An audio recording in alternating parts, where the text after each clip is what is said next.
নমস্কার, আপনি শুনছেন টিভি9 বাংলা ডিজিটালের পডকাস্ট কানে কানে। আর আমি রুমেলা বলছি। সকালেই বিষ খাচ্ছি আমরা, চা নিয়ে চাঞ্চল্যকর রিপোর্ট।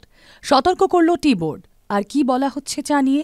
টিভি9 বাংলা ডিজিটালের পডকাস্ট কানে কানের আজকের এপিসোড 638-এ আপনার জন্য রইল সেই বিষয়ে বিশদ তথ্য। আজকের পডকাস্টটি লিখেছেন টিভি9 বাংলা ডিজিটালের সাংবাদিক জয়দীপ দাস। রোজ সকালে চা না খেলে চলে না এমন মানুষের সংখ্যাই বেশি, কিন্তু চা খাওয়ার ক্ষেত্রে কি অজান্তেই বিষপান করছেন আপনি? চা উৎপাদনে যথেচ্ছ রাসায়নিকের ব্যবহার কার্যত বিপদ ডেকে আনছে না তো?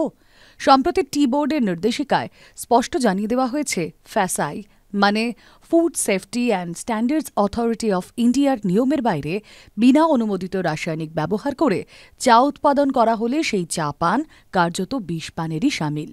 ফলে উৎপাদকের নির্দিষ্ট অনুমোদিত রাসায়নিক ব্যবহার করার পরামর্শ দিয়েছে food safety and standards authority of India.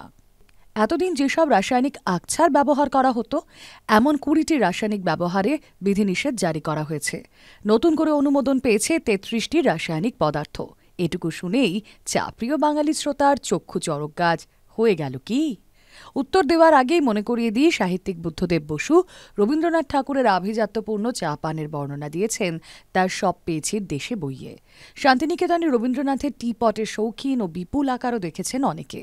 রবীন্দ্রনাথের চা পানের বৈকালিক পর্বটি ছিল রবীন্দ্রনাথের অত্যন্ত প্রিয় সময়। তথ্য বলছে, 5-এর দশকে রফতানি বাজারে ভারতীয় চায়ের অংশীদারি ছিল প্রায় 42% কাছাকাছি, কিন্তু বিগত কয়েক দশকে তা কমতে কমতে এখন 12.4% ঠেকেছে।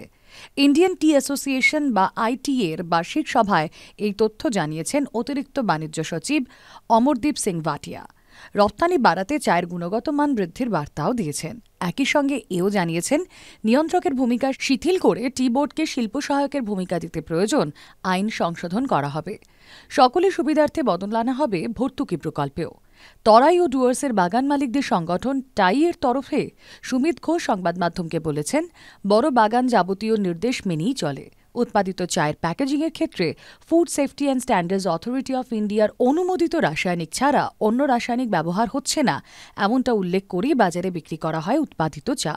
কিন্তু খোলা বাজারে অবৈধ রাসায়নিকের ব্যবহার করে উৎপাদিত চা কোথা থেকে আসছে সেই মনিটরিং টি বোর্ডকেই করতে হবে।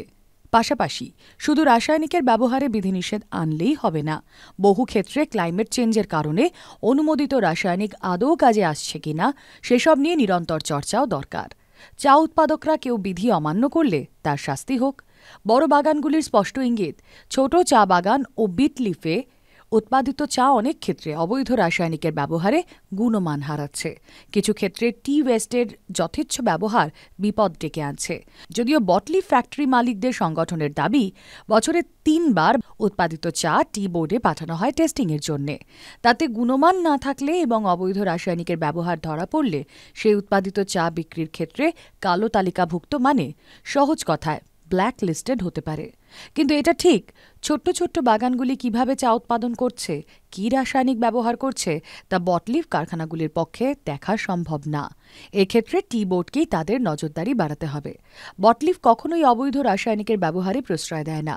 অতীতে কিছু ক্ষেত্রে অবৈধ রাসায়নিক ব্যবহারের জেরে উৎপাদিত চা বাতিল হয়েছে, কিন্তু ভিজিল্যান্সের জোর দেওয়ার পরিকাঠামো আরও শক্তিশালী করতেই হবে। এলচিং গগন হতে পূর্ব পবন স্রোতে শ্যামল রসধরপুঞ্জ, ভুঞ্জ হে ভুঞ্জ। চা পান বিষয়ে বাঙালিকে এভাবেই উৎসাহ দিয়েছিলেন রবীন্দ্রনাথ। সেই চাই এবার বিপদের মুখে। কানে কানের আজকের এপিসোড 638 আপাতত এখানেই শেষ। আপনাদের কেমন লাগছে টিভি9 বাংলা ডিজিটালের পডকাস্ট কানে কানে?